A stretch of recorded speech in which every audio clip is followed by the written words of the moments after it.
Hello, everybody. It is 9 o'clock on a Thursday, and I got here just in time. I had to close the store today, so I didn't get out of the store until about 8:30 or so, and I booked it over here, took a quick shower, and came downstairs so that I can start my new 8 scale. So maybe some of you know, maybe some of you don't care. That's fine. But I accepted a sponsorship from Tekno RC. It's my first chassis sponsorship probably in a couple years since I decided to kind of go privateer for a while. And one of the main reasons why it's a good fit for me was that I get to run any 10 scale car I want, 2-wheel drive. So it's exciting to be able to run their 8 scale. The new one looks really good on the track. The old ones look good too, but the new one especially looks pretty awesome. So I am looking forward to building this thing. It's going to be good.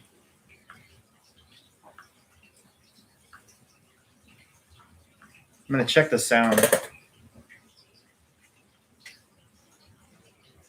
I still don't trust the having a different microphone.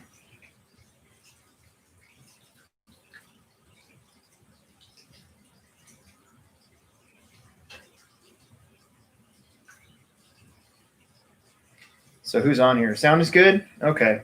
All right. I'm going to check the sound. Oh, yeah. We're fine. Yeah, so I'm going to open her up, try to get organized a little bit. So every time that I get a new car, I I grab the body and I think to myself, well, crap, there's another like 40 or 45 bucks. So there we go. I'll have this one for Kenny. I still got to pay Kenny for the what did he paint for me? For my truggy body. So set that off to the side.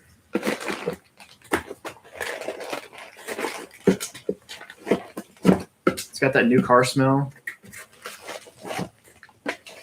So, the cool thing is that it just seemed like a good fit for me now. I hadn't raced 8 scale in since 2018, and that was kind of the time when I got to run any car that I wanted to. So because it's just privateer, just wanted to have fun and not worry about it. So I ended up picking up a Mugen MDX-8, and fantastic car, really suit my driving style. And finished in the C main. I think it was the C main at the maybe it was the B main, because I think I was like 16th or something. Yeah, it was B main at the Nationals at the Plex in 2018. Did really good during our winter series, and I'm kind of looking forward to racing this thing in the summertime. Get your awesome sticker sheets. I like the big Tekno stickers. Even the blue and white should match my paint scheme, even though I got some red in there. But I'll probably try to get some stickers made.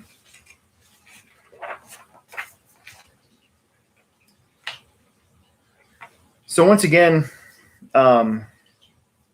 just looking at the instruction manual, the mini truggy instruction manual is fantastic. Like, I cannot even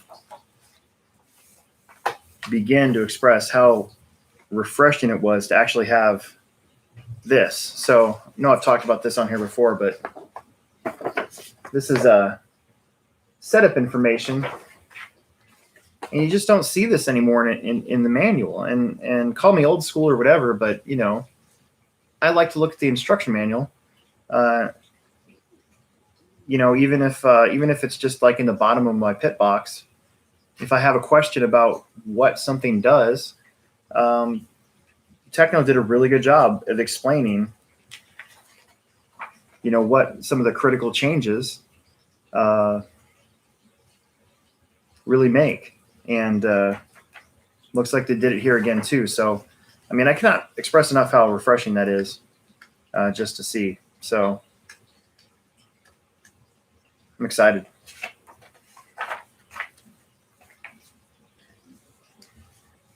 Yeah, John, I saw that today on Facebook. That's pretty bleh. That's rough. Luckily here in Nebraska, we actually dipped below a certain threshold, and so we are back to 50% capacity for the foreseeable future. So if it peaks up again, it'll dip back down to 25%. But I'm really hoping that the January 9th Tekno Series race, we won't have to do any sort of online sign up, and I won't have to mark pit spots for everybody because there'll be more than enough pit spots. So, yeah. Rod Case is on here. He asked, what's going to be your car choice for two-wheel drive at the big dirt race? Just my associated car, V6.2. That car just suits my driving style way better than any car has in a really long time. So I'm just going to stick with it. I won't be racing four-wheel drive, but obviously if I did, I'd be racing the Tekno. And my son is not technically sponsored by Tekno, but we'll probably get him going too with four-wheel drive. So,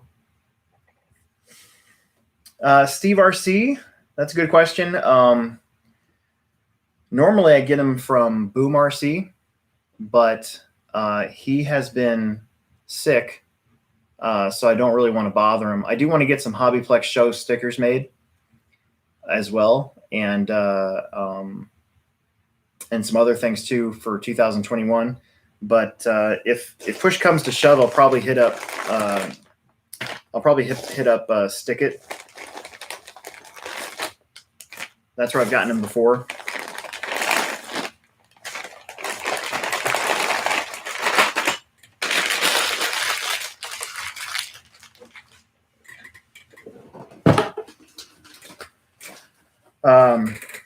Some other big news on my front. I got the email today from J Concepts, and we'll be continuing having a tire sponsorship through them. I don't see that anytime soon. Jason Rona and J Concepts have been a huge supporter of the Hobbytown HobbyPlex since about 2009. 2010, I think, is when we had our first spring nats there. It was a big nitro race when we were outside. And then a couple of years later, when we went indoor, we felt J Concepts spring nats there for a while. That race kind of fell out of favor, and so we held some a couple dirt oval races, and then finally our INS, the Indoor National Series, filled up today. We are full. Maximum amount of people right now. In about a month, we will purge all the non-paid entries and open it up to wait list people and go from there. So a lot going on at the HobbyPlex this year. We have not had a 300 or more entry race in a really long time, not since maybe 2016 Novak. And yeah, it's going to be a lot of pressure, but we're going to get it done. So yeah, Paul, we'll get everybody on here hooked up some way or another when we get stickers made. I've got some really good ideas for 2021. I'm not in a big hurry right now, again, because my sticker guy, Mike Garrison at Boom RC, has been sick, so I'll just wait it out and go from there.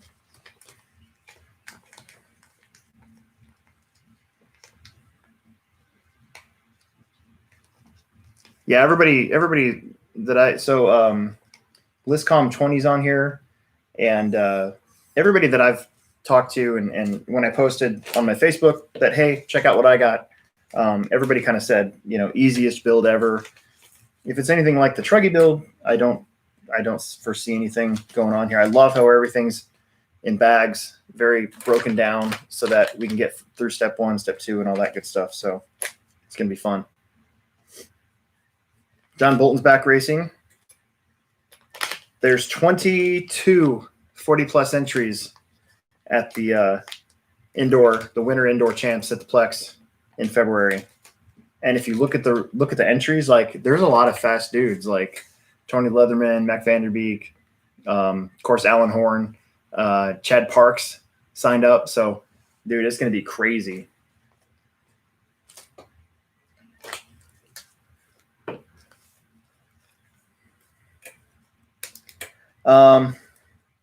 And then curious what electronics I'm going with. So I am going to have I think I'm going to use the HobbyWing XR8 SCT speed controller.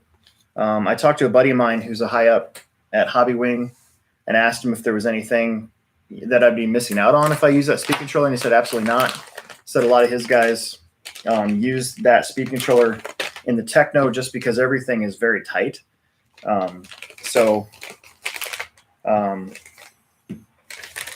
Yeah, I'm definitely going to use that ESC. It's cheap. It's $109 at the HobbyPlex, so can't go wrong. And then I have a Rudog 2000 kV motor that should be here at the store on Monday, and it's really cool. It's got a built-in fan.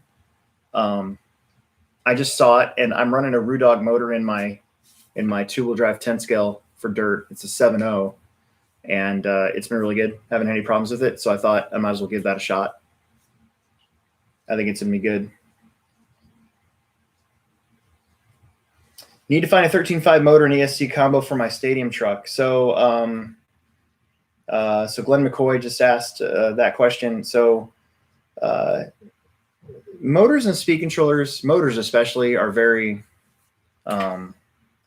Some people are just devout, right, to brands, and but that being said, I think you can't go wrong with any of the modern stuff. So, like the Trinity X Factor 13.5.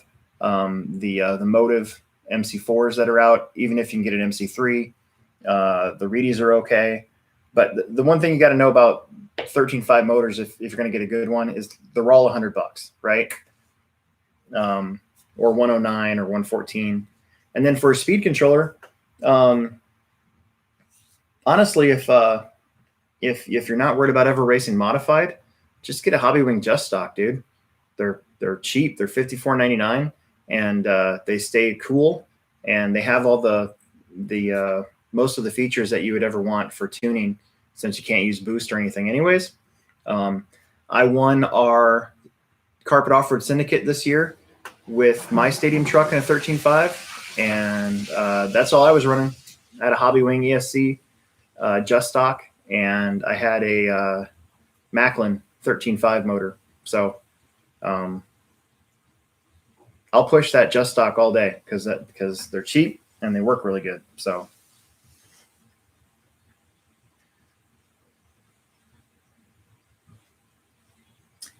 Andy Barrett's on here. Oh my gosh, Nine House. Dude, it's been so long since you raced. I forgot your first name.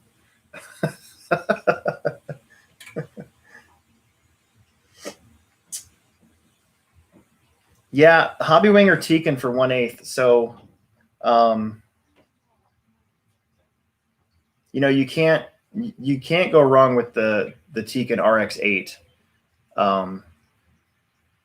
They're just so expensive. Like that's like as a privateer now that I am in almost everything except now Tekno and J Concepts, I still have to buy everything just like everybody else does. Even though I get a discount through the store, but still, that's what I look at. And that's why for me, I was thinking the HobbyWing because I already got the box. That's what I run in my 10 scale cars, and that ESC is $109. But the Tekno RX8, that's what I used to run as a default when I ran 8 scale a lot back in 2011, 12, 13, right around then. Pierce, that's right, Pierce Ninehouse. Dude, I feel really bad. I'm terrible with names. Johnny S is on here.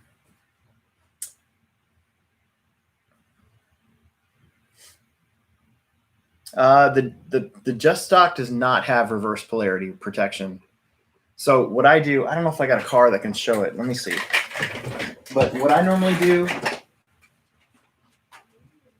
to prevent myself from doing anything stupid is, I think I have it. Yeah, I do. So this is my my Losi car, but which I still got to clean up and get to Josh. I actually sold this car.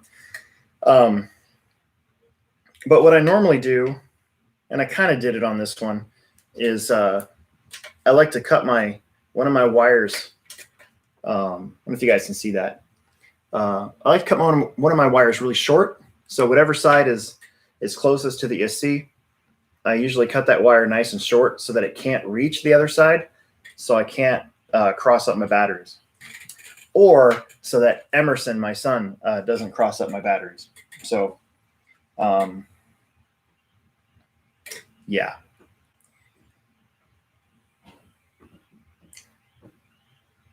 I just realized this is where my receiver for this car is going to come from.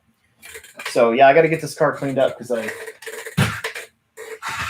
sold it to one of our racers. I got to hurry up and do that.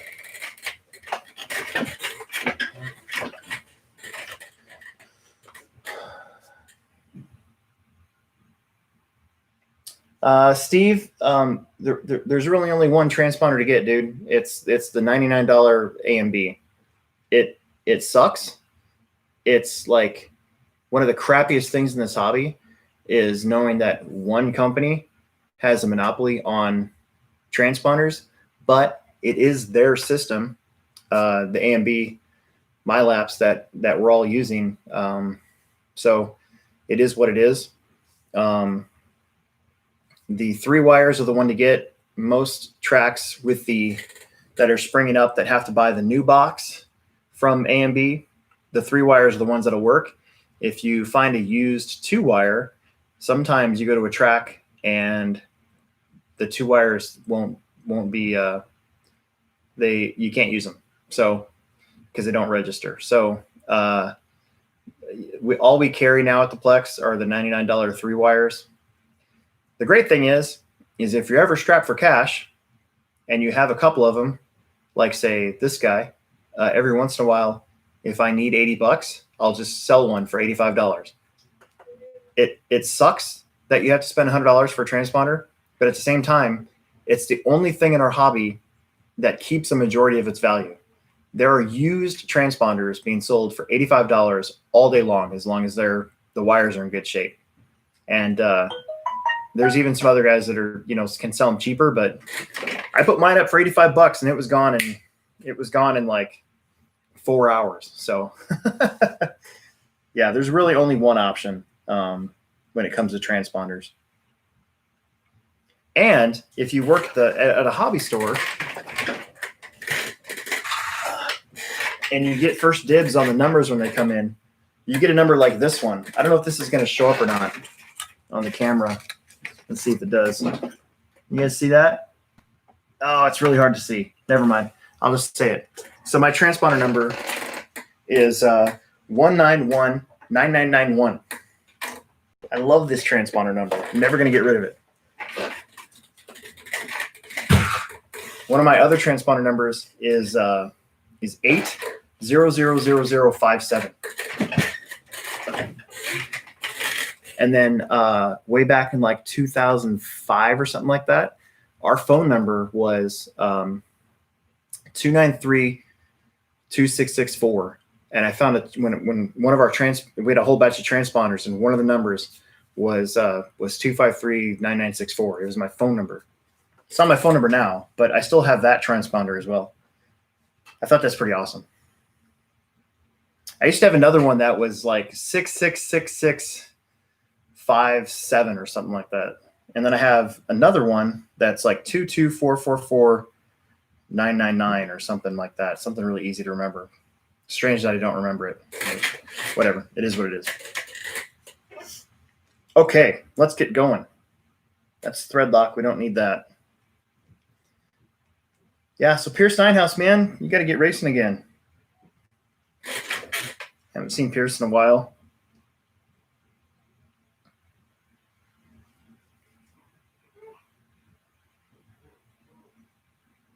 Carpet at the Plex is actually almost done for a little while. Our last carpet race is going to be January 2nd. And then we're going to run on the dirt for a while. And to get ready for this J Concepts race coming up. And then we'll be back for a little fun 3-race series. Again, this is one of those things where I was going to have a flyer made from Boom RC, but he's down for the count right now. So, but February 13th and I think it's March 6th and March 20th, we're going to have this little race series called the HobbyPlex Triple Scoop Carpet Series. And I'm calling it Triple Scoop, like an ice cream cone, because everybody uses Triple Crown. So I was trying to come up with something somewhat original. And then part of the prizes for this one is going to be gift certificates to Zestos across the street. So it's going to be an ice cream. Oh man, I can't even think right now. I'm so tired. Anyways, yeah, it's gonna be cool. And then of course the crash in on the 27th of February. So yeah, maybe. So Rod, what I was thinking was all the same information that's on our syndicate flyer, except for the dates. And then what I was thinking was like a triple scoop ice cream cone. I don't know.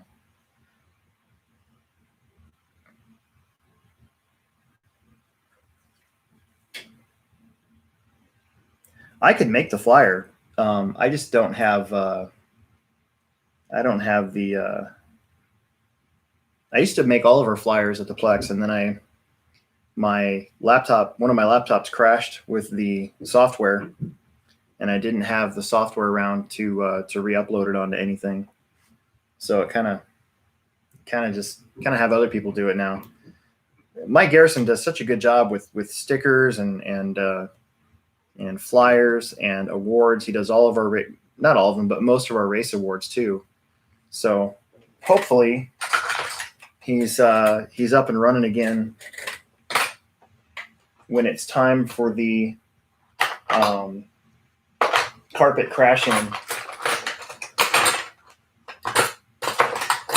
Which I was thankful that he had gotten the flyer done for, before he got sick. So at least we got that.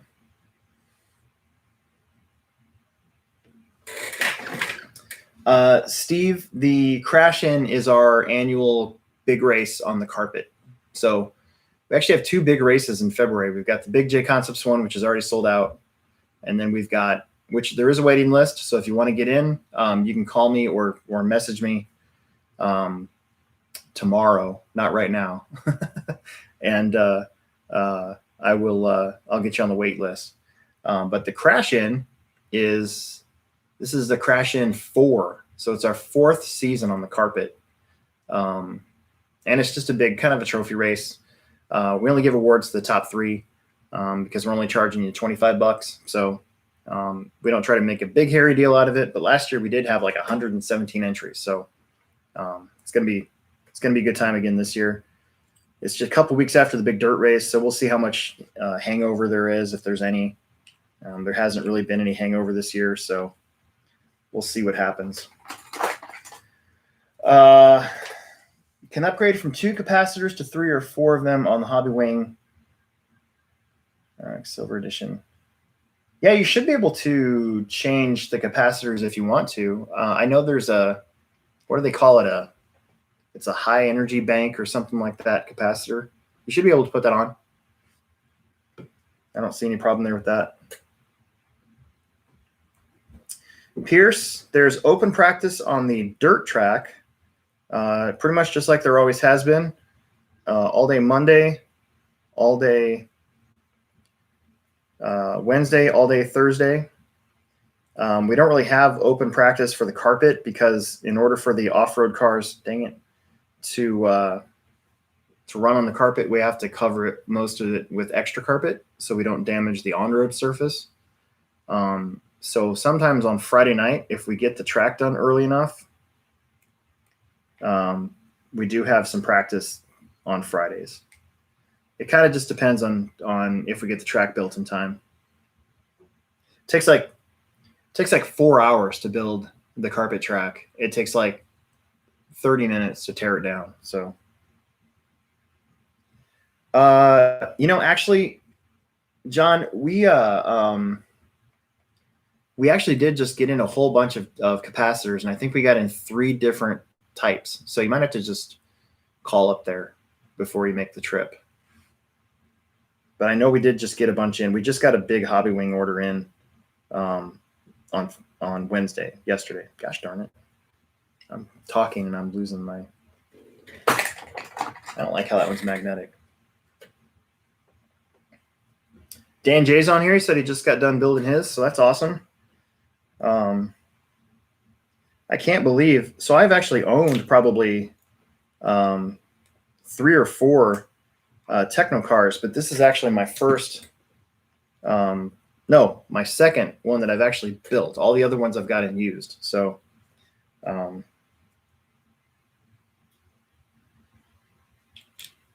get to enjoy the build part. It's funny how, because we always title the show about what I'm trying to work on, and then most of After Hours is me talking and not really getting a whole lot of work done. So it's just funny. Oh, here, before we go on, I want to show you guys something.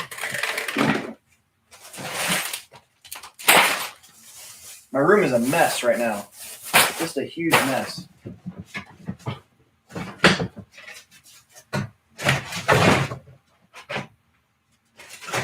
But I did get the Bullhead chassis pretty much assembled. I was glad I got a majority of it done because I really wanted to clear off this space right here. But yeah, that's pretty cool. This one's going to be ran pretty much stock. I'm going to use a stock electronics. I'm going to get the body painted. I decided I'm going to try to have it look like the Pork Chop Express from Big Trouble in Little China. And so I still got to do the body and the wheels, but the chassis itself is all done. And then I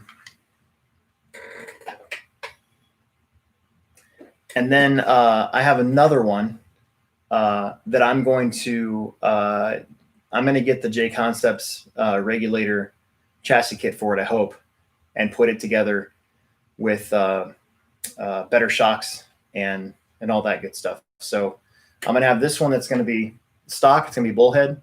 And then I'm going to have the other one, which is going to be more of the Clodbuster with the J Concepts monster truck stuff on it. So that'll be fun.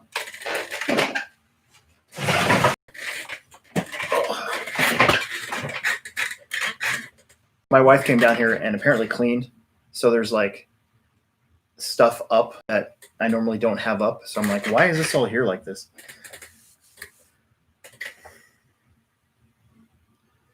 So I really like how even the 10 scale cars, like I think the latest Losi, the 5.0 Elite that I had last year, 2-wheel drive, they got the turnbuckles and the shocks actually done first. I like how the 8 scale build and the little mini truggy build gets the diffs out of the way. Not that it's, then you just got to complete and you can just put them in there and that's that. I like that.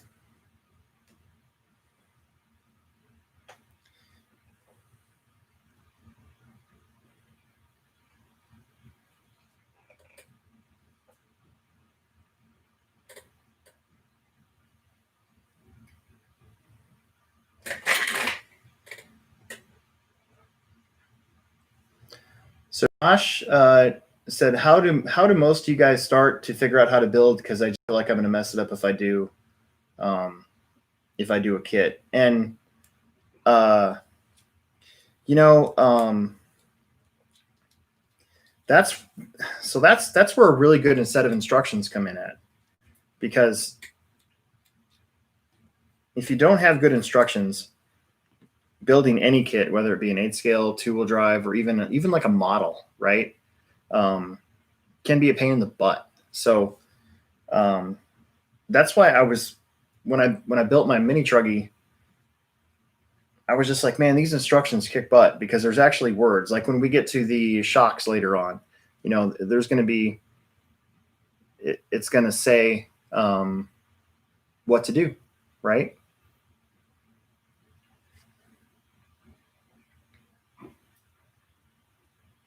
So this is pretty cool. So most of the time, this is going to be hard to see on camera, but most of the time, these diff pins are just everyday round cylinders, but these diff pins actually have a little bit of a cut in them to square them off. So they actually sit in there nice and proper, and they won't move around. It's be hard to see on the camera, but that is really cool. I like that.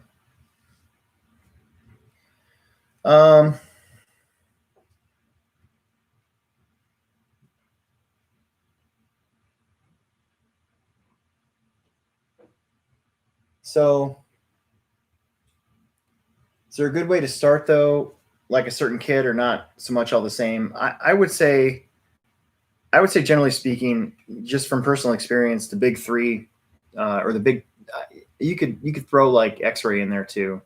They all have pretty good instructions. My one gripe with even Associated's instructions is that, again, they're lacking, like when you need it, they're lacking a little bit of verbiage, right?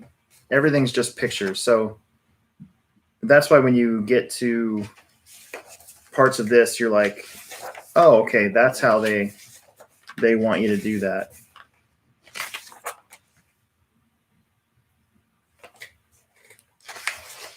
So like this right here. That's awesome right there. If I was a new person and I was intimidated by what I was doing, and it's the first time building a good set of shocks, and I came to that page, I would feel better about what I was doing.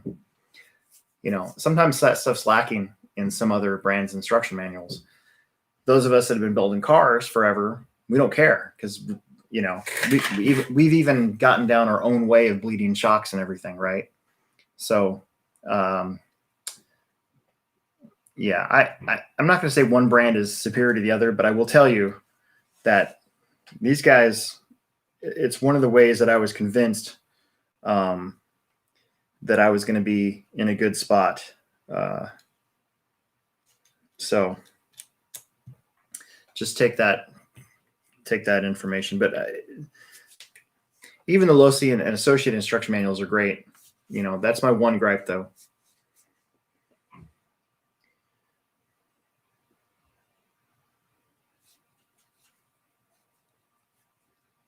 The other thing I would say about first-time kit building is just take your time.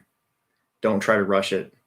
For instance, that bullhead that I just brought out, that took me forever because way longer than say building a B6. So if I had a B6.2 kit, I would have it here, and I could probably build a whole car without the instructions, even though I still have the instructions in front of me.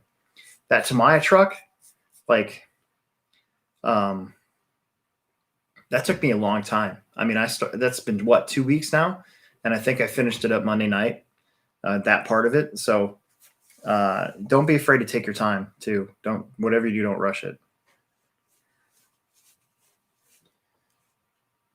I got the J Concept sticker from J Concepts with my last J Concepts order. It's part of the racing team perks. Sorry.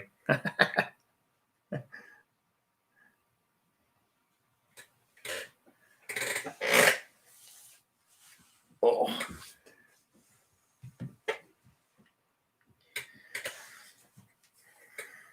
Yeah, so there are some dudes around that you can have build cars for you. It's not unheard of. I think my co-host on Monday nights with the podcast, I believe he builds cars for some guys right around like $100. Nick Pavel, he's got his own. You can actually look him up on Facebook. He's got his own like RC Fix It shop. I'm sure you could pay him to build it. He would do a good job for you. I've built cars for people. It kind of just depends on which car it is. So I've had I did a Monster Beetle and a Blackfoot for somebody a couple of years ago, and I got $150 for that, like $75 a piece, basically.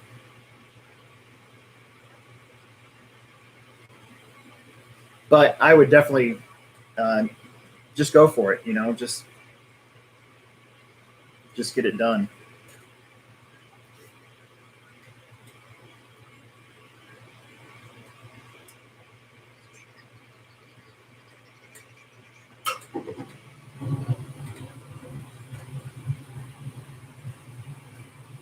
All right, so we got our 10,000 weight oil. The last time that I filled up or tried to fill up, here's a pro tip. Take your scissors with these bottles they give you. Take your scissors and cut a little extra off the top, and hopefully they'll pour a little bit better. Because otherwise I've had them like poke out. You definitely don't want that. And then another thing, so I'm doing a diff right now, and like the TLR 22X4, they give you weights to go by, right? So you're supposed to have a scale, and you fill it up until you get the measurement that it tells you to do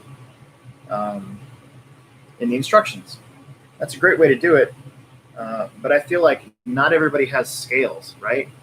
You're going to get to that part of the instruction manual, a new person at least, is going to get to that part of the instruction manual and be like, I'm supposed to have a what? A scale? So here it is, step A3, and it tells you right there.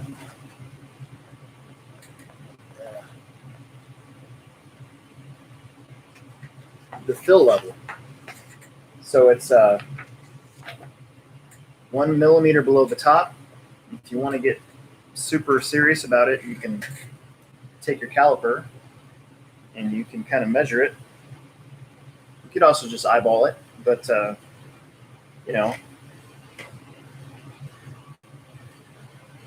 kind of have a general idea of where that's supposed to be. So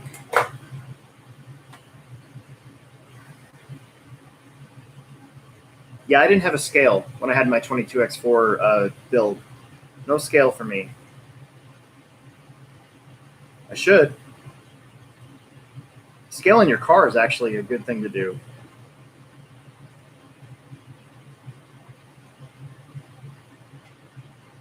Oval guys, especially, dirt oval guys, really need to scale out their cars. And then your diff is kind of like your shocks. You kind of want it to settle in a little bit before you put your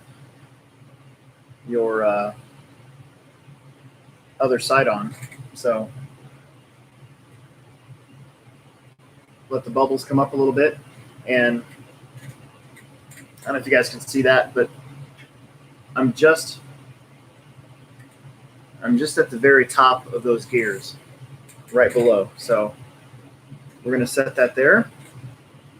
Put the cap back on. I'm going to get our spur gear ready here.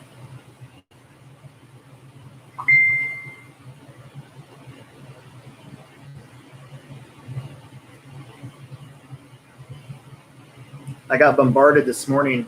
I woke up at like at like 9:05, and I already had like five or six messages about the J Concepts race. And I'm like, overnight it filled up. There was 17 spots left when I went to bed, and then this morning it was full. And so the wait list begins basically.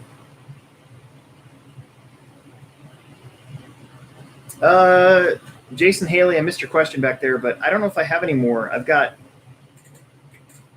this one I can just give you the next time I see you. I don't know if I have any more than that. Emerson took a couple too. He's got them on his skateboard.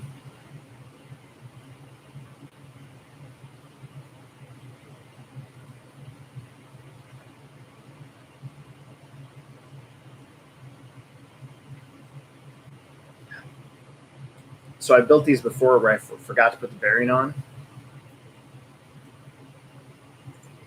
So I always try to remember to do that now. It's kind of dumb.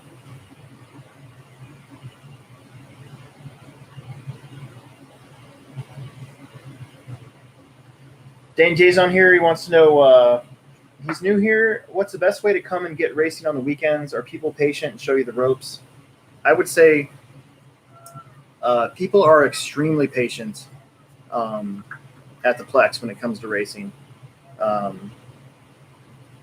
Especially the latest batch of racers that we have is why we're able to keep growing, because I feel like everybody just wants people to show up and race. Like, we're having so much fun now because we've been having such good turnouts that there's nobody really wants to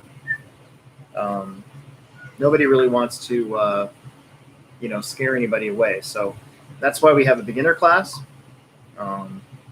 like Plex Spec on Friday nights, especially, but even on Saturdays on the carpet, and then coming up here again on the dirt. Any one of those days would be a good day to come out. Nobody's going to be a butthole to you. All those people are gone. They don't come around anymore. So it's a really good time. It's a really good time to race in Omaha. It's probably, so I've been racing in Omaha since 1990, right? And this is by far the best we've ever had it.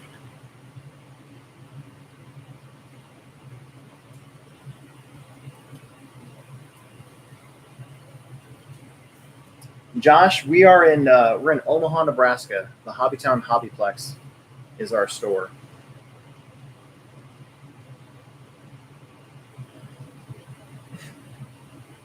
And it's a lot of fun. It's awesome. Yep.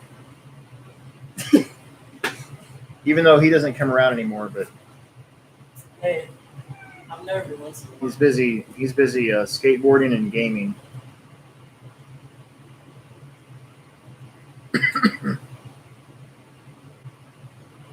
That's a good hobby. It really is. The cool thing about the Plex is if you race in our beginner class Plex Spec, everybody sucks. So you'll fit right in.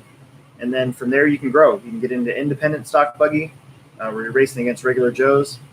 And then eventually you can get into expert buggy where people are a little bit more competitive. So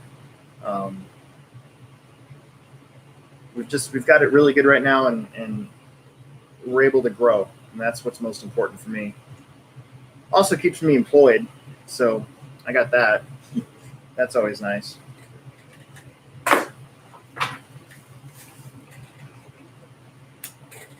Hey, do you know where my multi-wrench tool is at? Which one's that? The big one? Yeah, the big one that you can put these into. Have you seen it around anywhere? I don't know. Would you get out of here? Yeah, make noise. Yeah, go. Yeah, you're bringing the cat with you. The cat's going to be loud. I was looking for your tool. You were asking me to look for it. It's fine.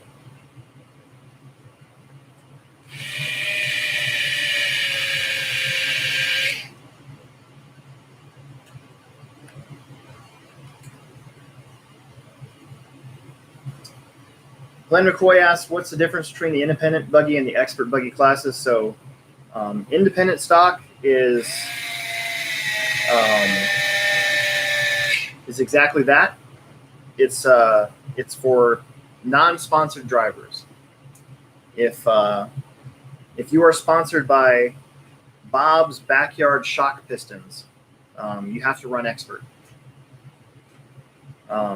Expert is for faster drivers and sponsored drivers. And the cool thing is that if you run independent and you want some extra track time, you can also run expert. I don't care. But if you're an expert driver and you have, a sponsor or something like that, then you can't run independent. So the independent guys can even get some extra track time if they want to. And you see quite a few guys do that on Saturdays on our carpet racing.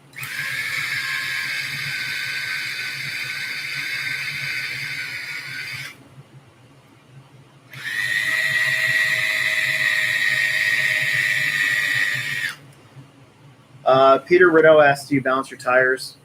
I don't usually have time to balance my tires. But even if I did have time, I still probably wouldn't balance my tires. I should. Especially truck. I think last year we actually did balance Emerson's nitro trucky tires. Till he broke a couple wheels, and then I just kind of gave up. But normally on like buggies and stuff, as long as you didn't glue your foams to your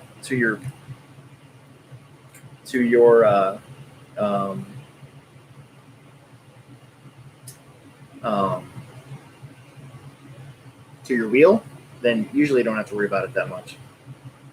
That being said, when we held the 2016 Nats, Larry Newmandahl, Cody Newmandahl's dad, basically spent the entire weekend balancing everybody's in Team Associated team tires. He balanced the entire team's tires. He just had a table and he sat there and he balanced everybody's tires. So, man, that's nice. There we go. Diff number 1. And I need to, before I forget about it, I probably won't be able to see this very well. So normally, I usually have a silver Sharpie around, but it's a really good idea to mark the weight oil that you have at the time in your diffs. So I know that this is 10,000, so I'm just going to mark it. I should be able to see that. It's shiny enough. But a silver Sharpie works better. I just don't have one right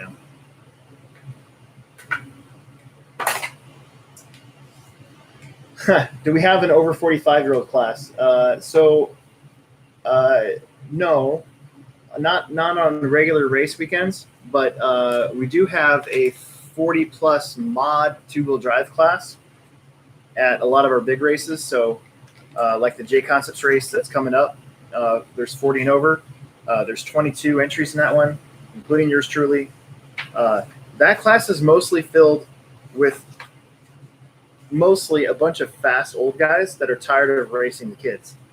So, or they're getting it in for some extra track time as well. They'll race two-wheel drive mod, and then they'll race 40 plus. So in my case, I'm just going to race 40 plus. I'm not going to worry about regular two-wheel drive mod.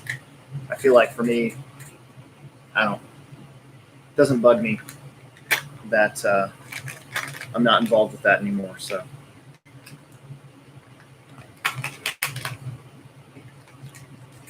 Jason heard on another podcast that stadium truck is best suited for carpet. I think stadium truck's best suited for anything, really. I think that it's pretty fun to race on carpet, but I will say that the lower ride height on the T6 that you have to run. So I had to basically move my shock collars all the way up, put the 0 mm shock bottoms on the truck, just to get that thing to sit. And then when I did do the proper transmission height, it drove really well, but it does. It still lands hard because it's so low. But you had to do a lot to get the ride height correct. It was. I see a lot of times guys driving trucks and their ride height is still jacked up because they haven't changed out their spring cups or done anything to get that thing to sit basically as low as you could possibly get it. It was pretty fun though. I will say that. And the cool thing about stadium truck on carpet, at least for me, one set of tires. So I ran 5 rounds, one set of tires. And that last race we had, my tires were pretty low, still doing wheelies.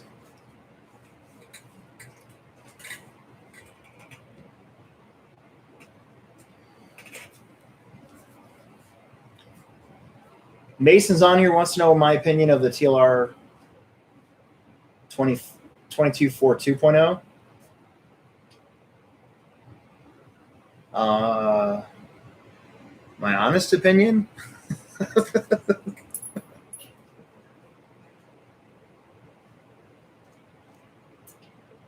Man, I don't know if I should. Well, I mean, I think I've said it before, but I honestly hate that car.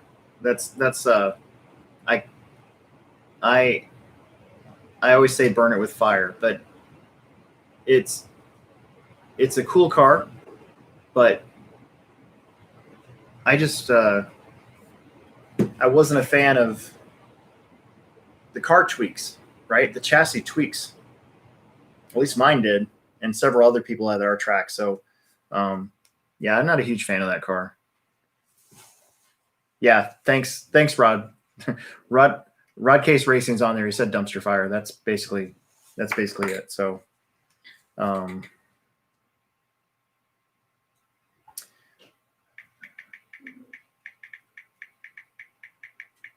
on a second. I gotta.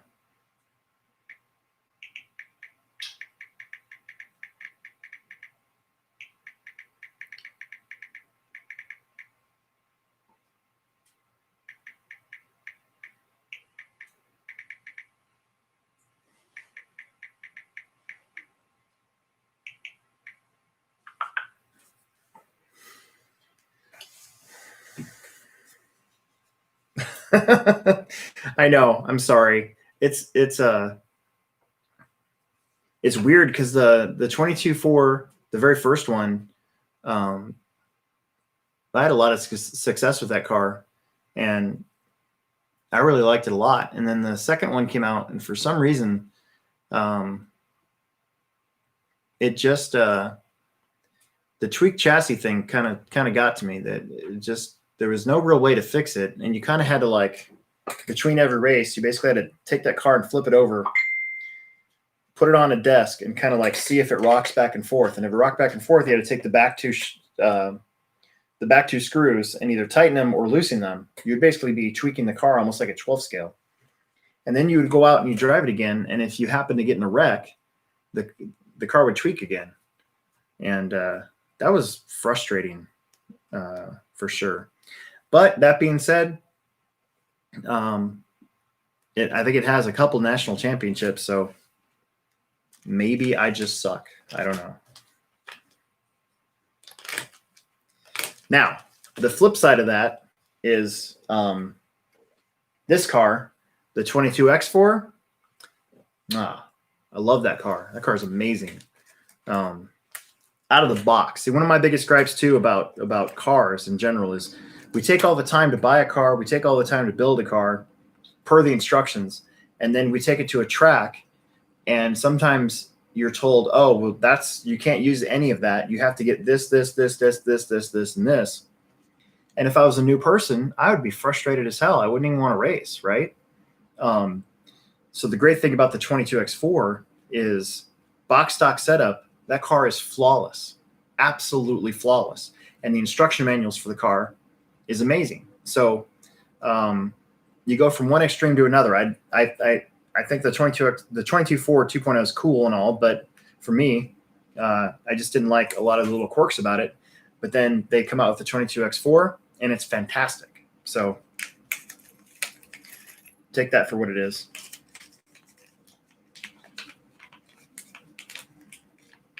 There was a question up here. When will Losi have a 22T 5.0? I don't know, man. The truck market is weird because it's a lot like short course in many ways, as it has like pockets of popularity, right? So I don't think they're near as good to sellers as the 4-wheel drives or the 2-wheel drives are at the moment. So, you might not see one for a while. There might not be a need. The TLR 4.0 is it's pretty awesome. I mean, it might just be a thing where they skip a generation with that one, and bring out a 6.0 or something like that. Speaking of that,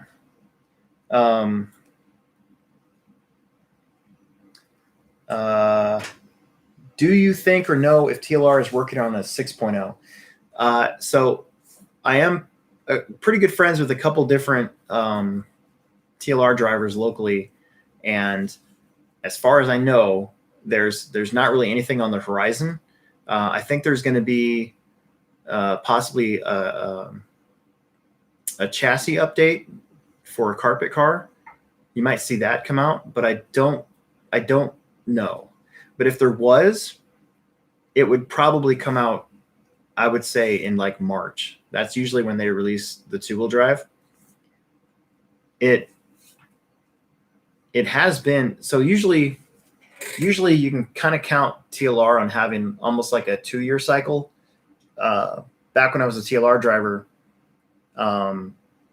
they kind of made it known that they've got all these projects and they get done with one and then they move on to the next one. That's why it took so long to get a new 4-wheel drive, because they had the 22.4 2.0 come out, and then they immediately started working on the next one. Well, that takes some development time, and you see it progress. And I think that car, if I remember what I was told, I think they changed what they were doing a couple times before they finally stuck on one design.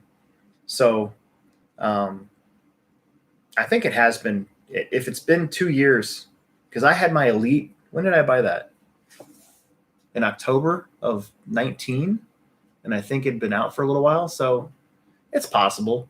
You might see like a 5.1 or something like that first, I'm guessing.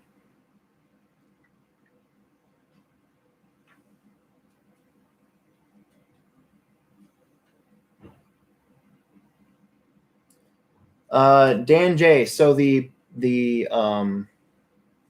podcast live is Mondays at 6:30 ish. We try to be on time, and that usually lasts till about 8. It's Will Brinton and I. Will Brinton's a team associated driver that races at the HobbyPlex, and of course I'm the manager of the HobbyPlex. So, and then if you want to listen to it, the actual podcast, the edited version, usually comes out on Fridays.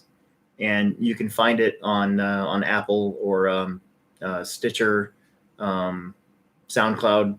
I know for sure on there, but it's just HobbyPlex Show. We're on like episode 47 or something like that. It's pretty cool.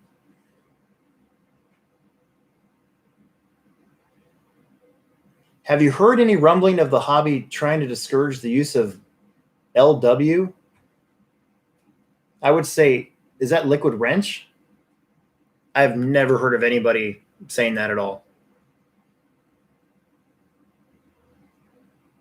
There's always somebody that doesn't like the smell, but no. liquid wrench is pretty much the standard traction sauce everywhere on dirt, on indoor clay. Daniel, you're racing Plex spec. He wants to know, do you think one set of tires will work for you at the J Concepts race in your 4-wheel drive? Yes. And here's why. Because we're going to have a brand new track surface. The whole track is getting redone. And so the wear won't even really start until probably Friday night, really late into practice. You'll probably start to see some tire wear. And then what'll happen is the track will build so much grip that you'll actually want your tires to be worn out. So by the time you get to mains, you'll have loads of traction. You won't even have to worry about buying tires. So because you have a 4-wheel drive especially, you could probably get away with running slicks by the time Sunday comes around. So, yep, I think it'd be all right, man. Just make sure you don't burn them up in practice. You got to kind of learn how to manage your tires on the dirt. Mason says, let's say hypothetically I got a 22 Ford 2.0, full reedy electronics, tons of extra part and wheels for $300. Good deal or no? Yeah, it's a great deal. Fantastic. $300 is just right. If you said $400 or $500, I'd be like, ugh. And anything cheaper than that's good too. But if you got everything with electronics and everything, you're golden. It's still a good car. You can still find parts for it, and all that. It was just me personally. Me and that car have a bad relationship.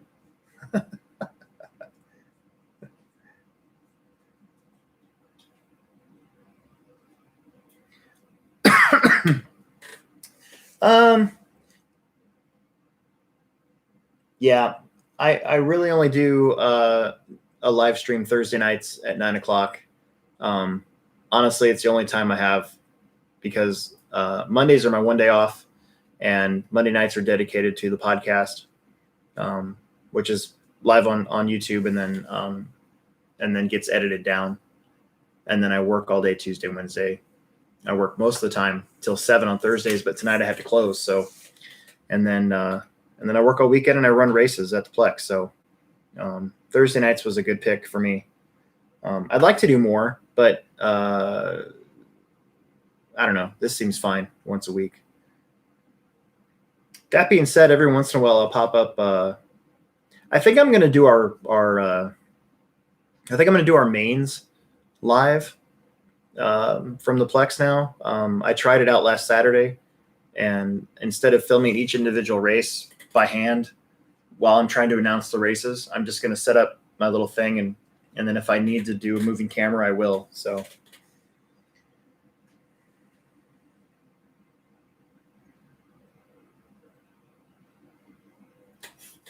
Yeah, so Daniel, when I'm saying managing your tires, I'm just watch how much you practice is all. So at this race, we're actually going to have controlled practice to the point of I'm probably going to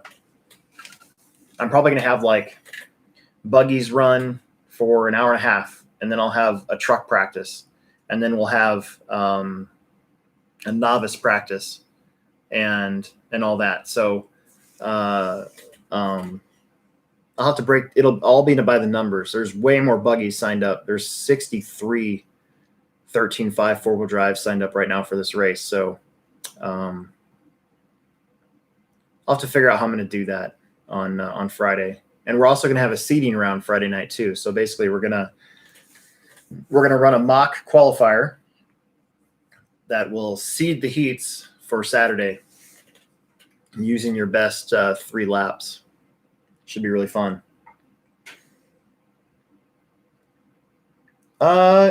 No, Rod, the belt's not a weak spot. The belt's actually, I never broke a belt. I never stripped a belt. I never had a belt go bad on me in my car. It was really the tweak thing that kind of just got me weird about it. Even after buying another chassis, it did the same thing. So I wouldn't say the belt's a weak spot. The pulleys can wear out before the belt does. And when the pulleys wear out, that's when you can prematurely wear a belt. So, but if you're running like stock, like 13.5, you won't wear out a belt. and you probably won't wear out a pulley. But if you're running mod, probably need to replace them a little bit. Steve, tonight's the first time I noticed a bad battery container in a sand bucket. That has not always been there. That is something new. We've actually had buckets of sand around since we held our first Roar National in 2008. They've been around the track, but the metal container bucket is a emergency go-to last-ditch effort to contain a LiPo fire. We haven't had a LiPo fire in a while, but that was something that we decided to be proactive about. So, yeah. So it's there. Hopefully, we never have to use it. Kyle Holmberg's on here. What's up, yo? Golds or silvers? Silvers. Silver's definitely on the fresh layout. Last season, the first round of the summer series, when it was a brand new track, silvers were the bomb. And then as it got hotter out and the track got drier quicker, we definitely went to golds. But because it's winter and the track's not going to do that, and it's going to be a fresh layout and the dirt's going to be kind of soft and moist, I think silvers are going to be the way to go. And you'll probably see, at least the four-wheel drive guys, you'll probably see them start to try to make them slicks. I don't think the track will be smooth enough to go to like full baldies, like this race in South Carolina I was at, but you'll definitely see them maybe buzz them down in the middle, I'm guessing. Daniel, the J Concepts race starts February 5th. I think it's a Friday. February 5th. Where'd my oil go? There it is right there. Okay. So be ready. We got 3 weeks of dirt practice starting January 15th. We'll have 3 club races on the dirt.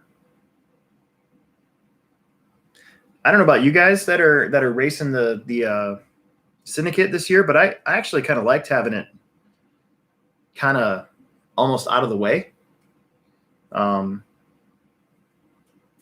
By the time we get really into winter.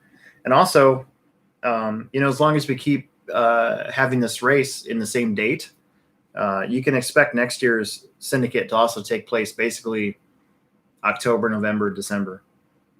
So I liked it. I thought that was, I was worried I wasn't going to like it. And I was worried it was going to put people off, but it hasn't. And it seems like it's kind of nice because we start the first part of the syndicate. The Carpet Off-Road Syndicate's our point series with a cool name. We get to start part of it with good weather usually. Spectrum DX5 Pro or DX5 Rugged compared to the M17?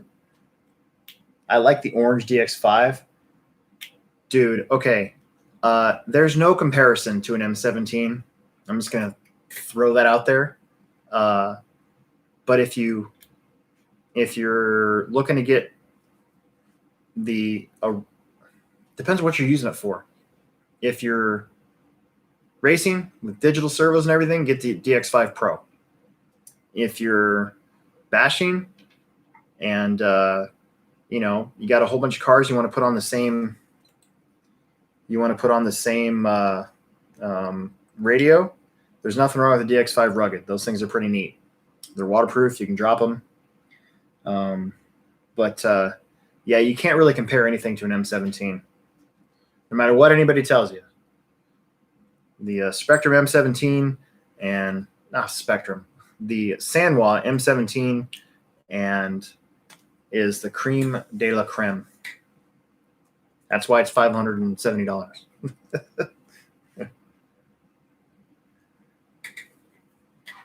If you had to pick between those, the DX5 Pro is pretty good. I had a DX5R before I switched everything over to Sanwa, and it was okay. The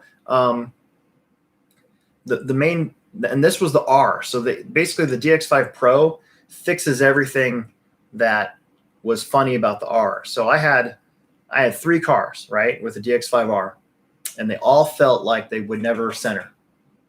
They always felt wandery to me.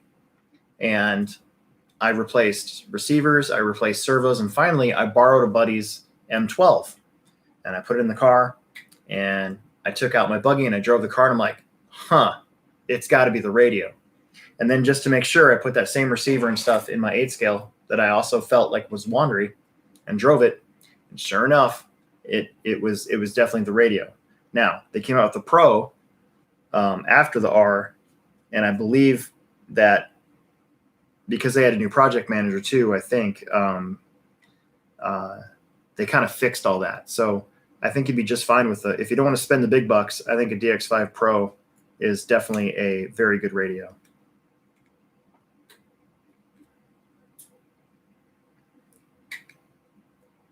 Yeah, I know. RC is so weird. We've got all these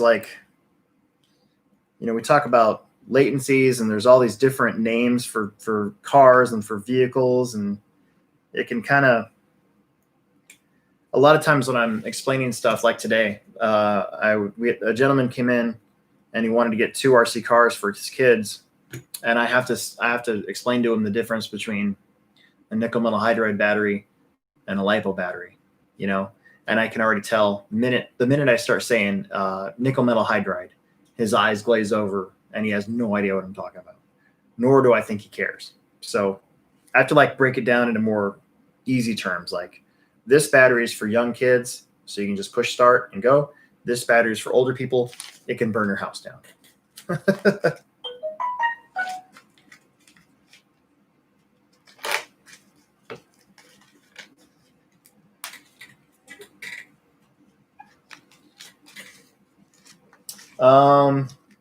Jason Haley, do you gauge the humidity at the track to determine pin height?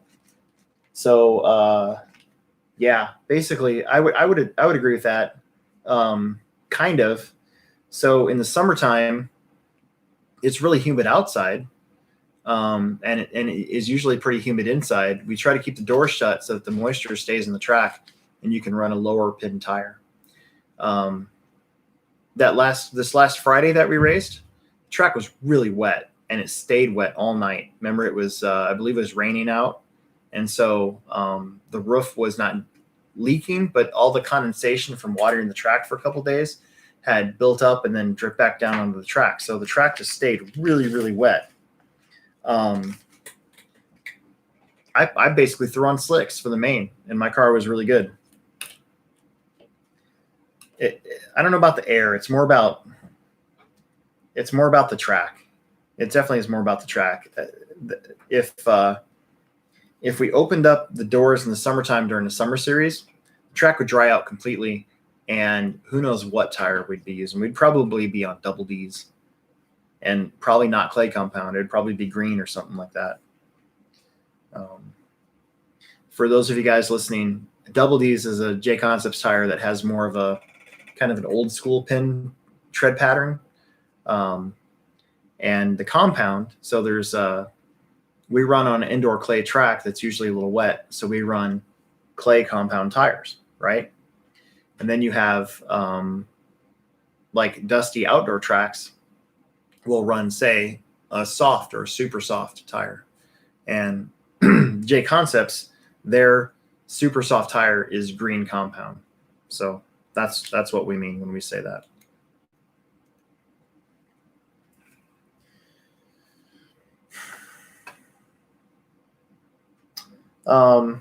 Daniel Fender Bender wants to know, is Liquid Wrench or PB Blaster better?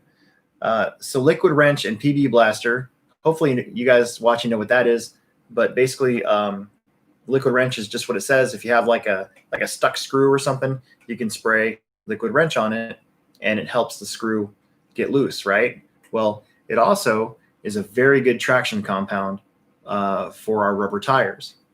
And most of the time, an indoor clay track will use either Liquid Wrench or PB Blaster or even WD-40 sometimes. I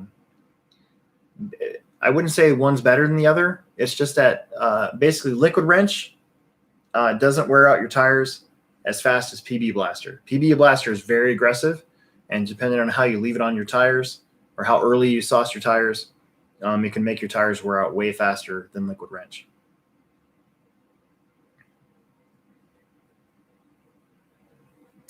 Okay, Steve. So gold and silver. So J Concepts has two compounds for clay tracks like ours, right?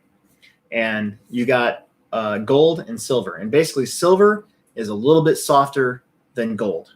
So um, silver is kind of your go-to compound now when you're running pure slicks, like when you're taking the tire and you're mounting them up. And like my video I made for the Beach RC race, right, where we were taking these tires and we were basically just grinding away all the tread and making them slicks. Silver is kind of your go-to tire for that. Gold used to be that way, but now gold we kind of let wear almost naturally down, but they don't wear as fast as silver. That's kind of what that means, I guess. Proline only has one clay compound. It's MC, but then they also have their like I think it's S3 and S4. They're different compounds. And some clay tracks are using those now. And then J Concepts has an aqua compound, which doesn't work at our track very well. But there are some tracks where their track's like super abrasive, where it would like chew through a tire almost, in one run. A lot of guys are running this aqua compound because it's a longer lasting tread. Daniel's got a purple dot on your tire. Then you have Proline clay compound, MC. So Proline's purple dot is what clay compound is from Proline. And yes, you run tire sauce with slicks. Absolutely.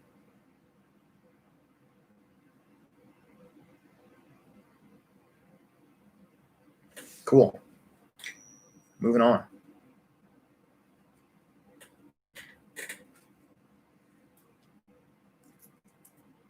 Oh, AKA, same thing. AKA is clay compound, has a purple dot. And I think AKA only has one compound of clay, and they call their clay compound clay. They make it easy. They don't have colored names or anything. It's just clay compound. So that's pretty funny. AKA scribbles are pretty good at our track so far.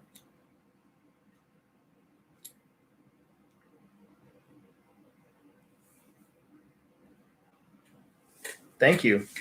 You know what I like about this shirt is you can't see my boobs as much. I need thick shirts in dark colors so I don't look as skinny, or so I look skinnier. So I'm not looking as fat.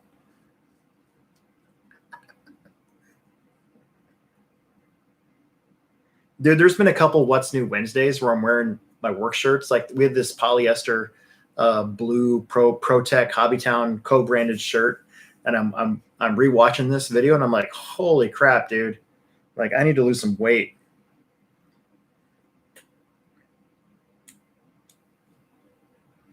Boobs.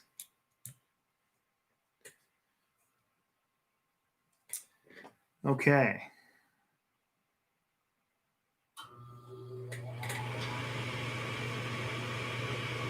So we're up to 10,000 front. So we're going to put 10,000 in the front yet.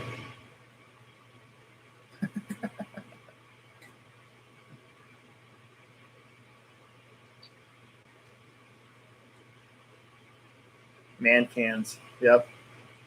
Dude, I can't help it, man. I like McRibs. I've eaten like 12 of them now. And I'm sure the Kickstarts I drink aren't helping me any. And I haven't biked since I went over the bars about 2 months ago now, because I keep on having these like just reoccurring pain in my shoulder and in my ribs and my back. So I don't know.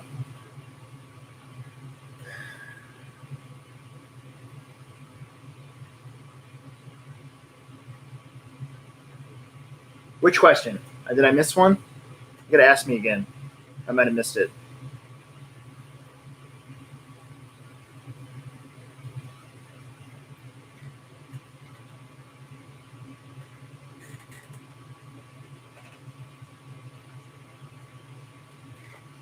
Daniel asked if chain links are good. Yes, they are. They're fine. They last a long time. So they kind of have a long break-in period. Put it that way.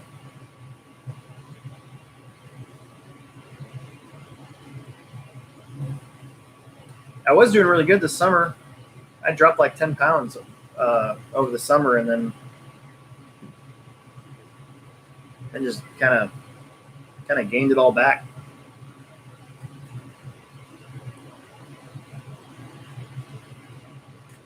I was talking about this with a coworker today that I weighed myself the other day. I actually weighed my cat. So that cat, if you've been watching for a little while, my son brought our cat Finny in here. Finn weighs 25 pounds. He is a behemoth tabby cat. And I wanted to weigh him last night, so I stepped on the scale just to get my weight so that when I held him on the scale with me, I could, subtract my weight. And I looked down, I'm like, no way. Because it's the most I think I've weighed yet. So I know I've got some work to do. But, yeah, my cat weighs 25 pounds. I almost feel bad for him. He's fat. He's a huge cat. But he's such a sweetheart, and he's happy, right? We put him on a diet. We've put him on a diet a couple times, and he just constantly meows because he's hungry, and it's annoying. And then he'll like scratch on our door all night whenever we put him on a diet. And then also he also pukes when we put him on a diet. When he's not on a diet, and we just let him eat whatever whenever he wants. There's no pukage, no scratching, and he's usually pretty quiet. So, I don't know. Josh wants to know, how do lipos burn up? How do I keep them from doing it? I got Traxxas batteries and a charger. Well, okay, so if you have Traxxas batteries and a charger, you probably don't have to worry about it. Traxxas has their stuff down so that as long as you're using their batteries with their charger, all you got to do is plug them in, hit start, and they know what kind of battery it is. And you can't really mess anything up. You can puncture a battery and it'll start on fire, but that is super rare. You see videos on YouTube and stuff of that, but usually it's people who have already basically done it on purpose. You don't really see it just happen for no reason. A LiPo battery can burn up from being plugged in backwards to the speed controller. It usually fries the speed controller, but every once in a while I've seen it explode a battery. And they don't really explode. They just get really hot and then they catch fire.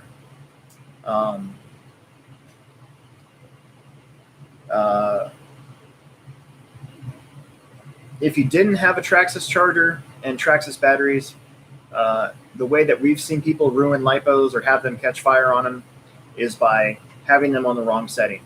So you don't really want to charge a lipo battery in nickel metal hydride because they'll go big time. You don't want to overcharge them.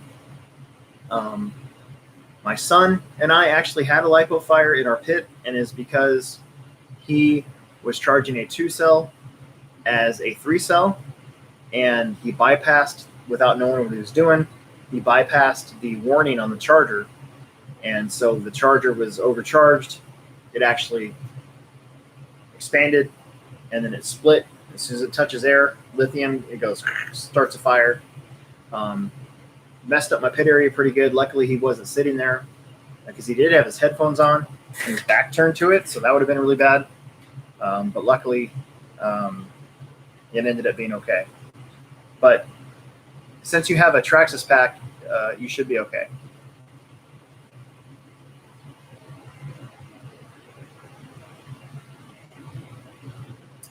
Do you store fully charged lipo overnight? I mean, so you can usually get away with a fully charged lipo battery overnight, no problem. What you don't want to have happen is storing a fully charged lipo battery for an extended period of time. I'd say anything more than a few days. I actually have firsthand knowledge of this because I had a lipo battery back here for my airplane that I had fully charged in the fall, I think it was last year, and then didn't end up using it. Came home, and then it got really cold and windy and snowy, and so I didn't fly again until the spring. So I had this fully charged battery just sitting in my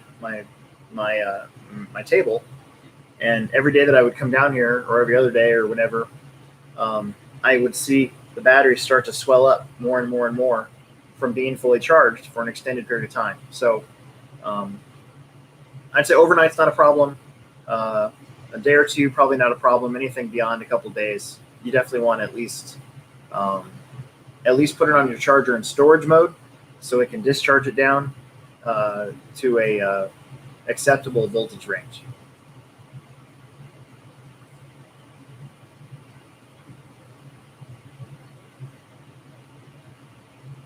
So the Traxxas charger has the option to for storage or for quick, and you can change that. But most of the time I wouldn't worry about it. I would just plug it in because it's got the ID charger, and then just hit start. Unless you have an old Traxxas charger. So the very first blue Traxxas chargers did not have the ID plug. There was no such thing as ID plugs at the time. So it was basically just a regular everyday LiPo charger. Those, you do have to make sure that you have it on LiPo setting, and if you're going to let it sit for a while, put it on storage, and you should be good.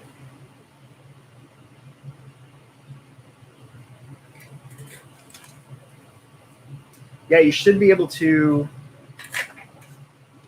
On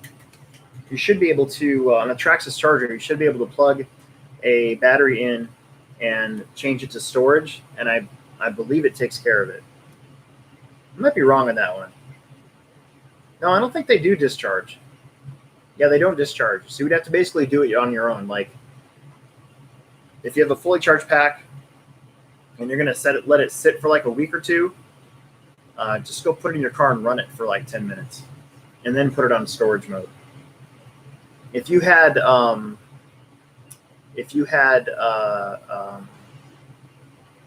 what was I gonna say? I forgot.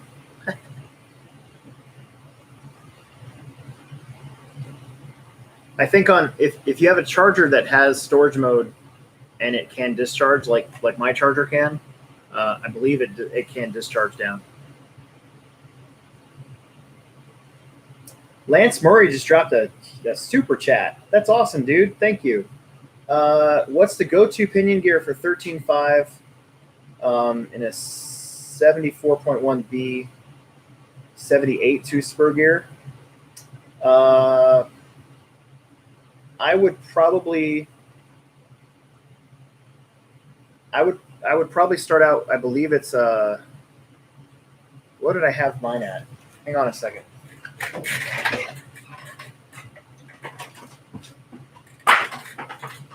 I want to make sure I get this right.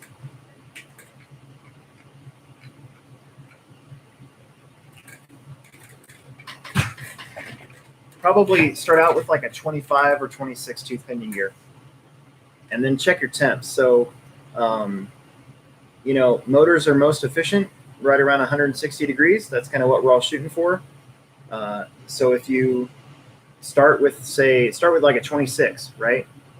And if you get yourself a thermometer, like one of those nice, cool laser thermometers or whatever, check your temps.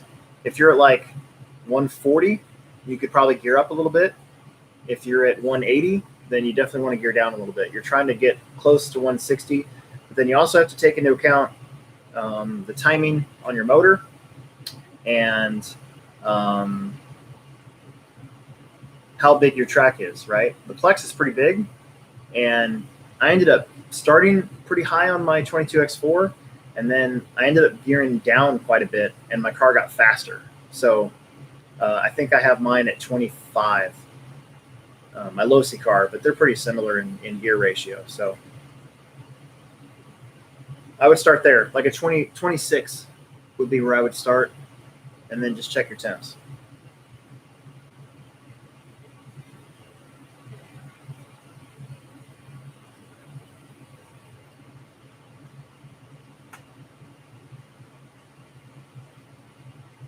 Jason Haley, what type of amp draw on a LiPo? I want to dyno my LiPos on my discharger. I just don't know what amp to set it at. The discharger displays volts and 30-second increments.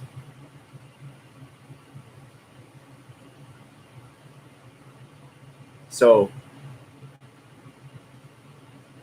I don't know. I've only discharged my batteries once, and that was because Emerson overcharged the LiPo, and my charger takes a long time to discharge. But I think the stock guys that are doing that high discharge thing, I mean, they're discharging them at 30 amps, maybe even more. So it gets them nice and toasty. It lowers the internal resistance. Yeah. I hope I answered your question, Lance. That was $5. I hope that answer is $5 worthy.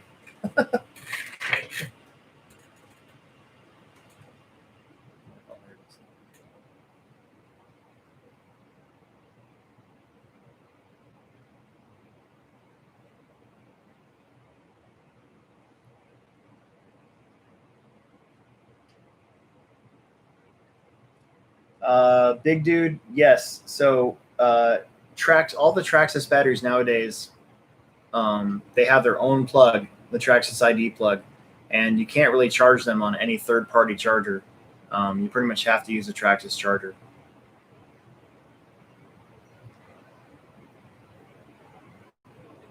You can charge Traxxas nickel metals on anything you want because there's no discharge function or discharge. We got talking about discharge. There's no balance function, right? But LiPos, you have to pretty much, if you have Traxxas batteries, you have to stick with Traxxas charger. Like when you buy an X-Max, that plug that they have for the X-Max is if you get Traxxas batteries, got to get the Traxxas charger. That's why the completer pack is really good.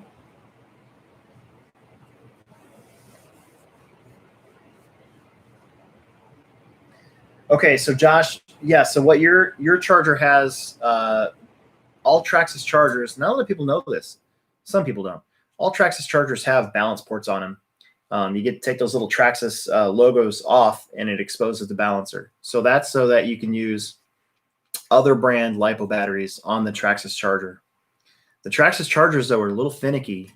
Even if you go into advanced mode, sometimes they don't recognize a battery no matter what you do. But pretty good, especially the Bluetooth ones. And they can charge third-party batteries.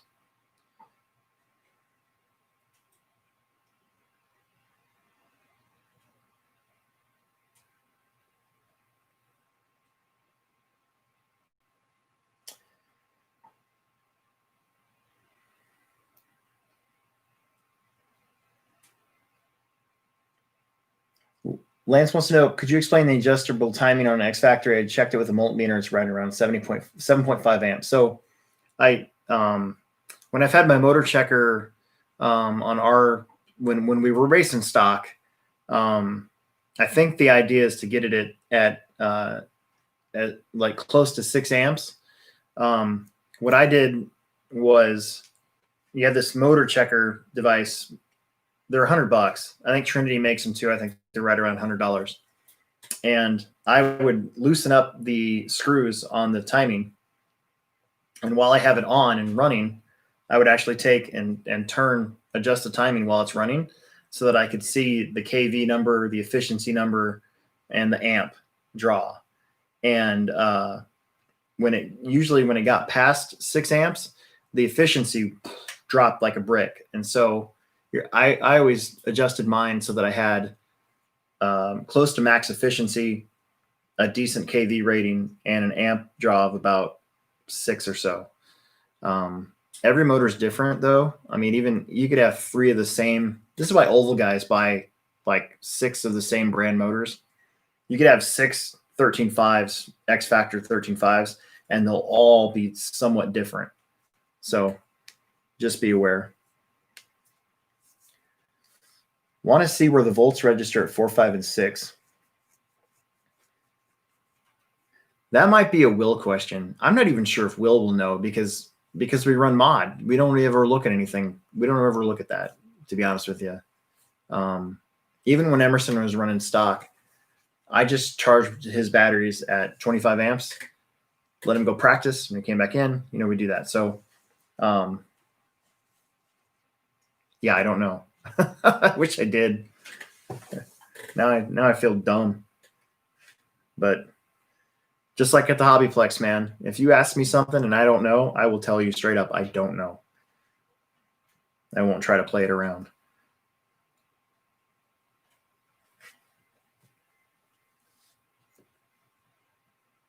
So take your $1.99 back.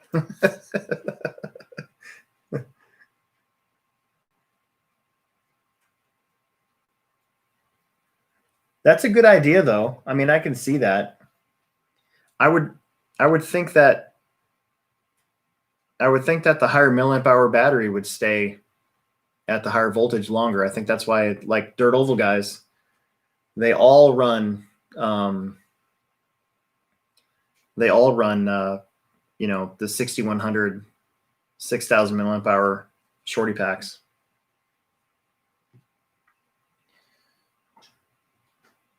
But I've never actually tested, anything.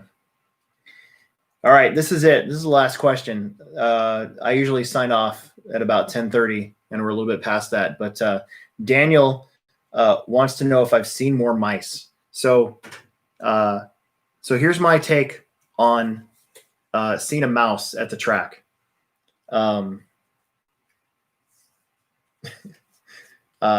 going to be there because we took over their land, right? And built this giant building.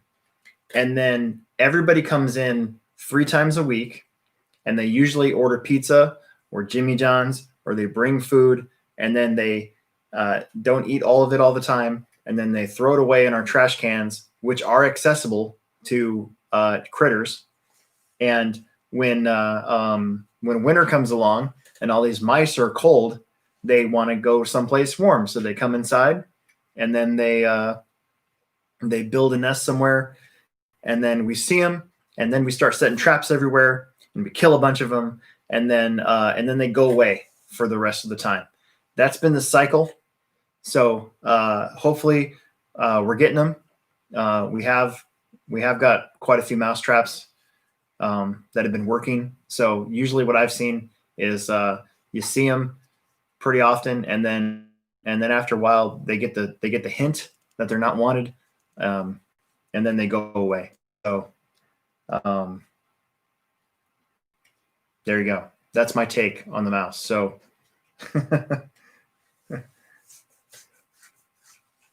okay, funny story real fast before I go. So I used to work in the meat department at a grocery store here in town, and every once in a while you'd see either a rat or a mouse. And this one time there was this big, fat, huge mouse. It wasn't a rat, it was a mouse. And it was like my cat. It was just like it was like that version of a mouse. And it was so fat that it couldn't run. It had to like waddle. And so I took the hose, because I was cleaning, right? I took the hose and I spit at it. And I basically, this is going to sound horrible, but I basically like almost drowned it with water. And then finally I scooped it up with some paper, and I chucked it into the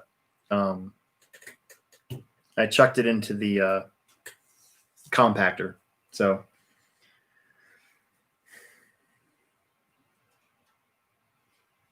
we'll leave on that note. I got to go. I'm actually pretty tired. I'm setting my alarm for 2 a.m. tonight so I can watch the Mandalorian finale, and then I will be back at work. So if you're local, come in and see me at the HobbyPlex tomorrow. I work afternoon, until close, and then it's race night tomorrow too. So I get to race my mini truggy and my mod buggy, and it'll be a lot of fun. So, anyways, thanks to all you guys. Thanks for the super chats. You guys are freaking awesome. And Josh, I hope I got your questions in. And I'm not a pro, so don't worry about it. I'll answer anything. That's my job. So, yeah, no kidding. Anyways, so thanks for tuning in. Probably next week. It's Christmas Eve, so there may or may not be one. I don't know. Maybe there will. I'm not sure what we're doing. I think we're going to go to a midnight mass, so we'll have time to get one of these in. So, so I'll probably see you next week, and this will probably all be done, I hope. So, anyway, I'm checking out. I'll see you guys later, and tune in later. So, thanks for tuning in, and we'll make another video for you soon.